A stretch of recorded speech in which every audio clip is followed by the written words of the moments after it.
O'quvchilarimiz uchun mana bizdan ko'pchilik so'raganda garpunlarimiz qolmaganda, mana yana garpunlarimiz sotuvga keldi. Ko'rishlar mumkin. O'sha lazerning komplektida yaxshi katushkasi, yaxshi o'qlari bilan. Bitta otishni ko'rsatamizmi? Kadrda oling. Ikkitasi bittada. Buni otishlarni ko'rdinglarmi? Endi bu garpunlarimizning komplektida nimalari borligini sizlar bilan birma-bir ko'rib chiqamiz. Shu garpunimizning komplektida 3 ta mana rezinkasi chiqadi. Qo'shimcha 5 ta o'qi bor. 5 ta, ikkitasi bunaqa qo'shimcha nayzali. Bular syomli. Plutonka leskasi bor. Alohida kimgadir yoqib leska yoqmasa, plutonka leskaga o'xshatsanglar bo'ladi. Va eng muhim narsalardan bittasi bo'lgan, o'sha suvga tushayotgan quyosh nurini kesish uchun, suv ostini yaxshiroq ko'rish uchun o'zining komplektda ochkalari ham bor.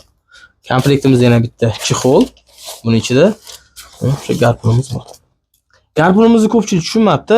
Bu shu stok holatiga, mana mashq holatiga otiladi deb o'ylashibdi. Yo'q, bu aslida unaqa emas. O'qini solib zaryad qilgandan keyin oyoq qo'yish uchun bu oyoq qo'yib turib orqaga tortiladi. Mana shuni 2 barobar kuchayadi. Xuddi shu holatda otiladi.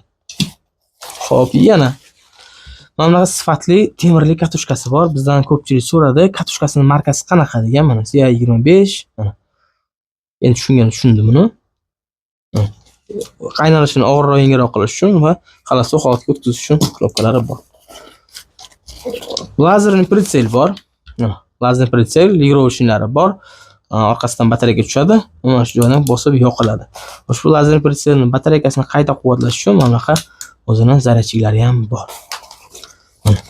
Bu to'liq qismlarga ajratilgan holatda, agar sizlar tushunmasanglar, bizdan oldinglar, buni qanaqa yig'ish tushunmasanglar, YouTube profilimizda buni to'liq obzorini qo'yamiz. Qanaqa qilib yig'ish, ishlatish, foydalanishda to'liq videosini qo'yib boramiz.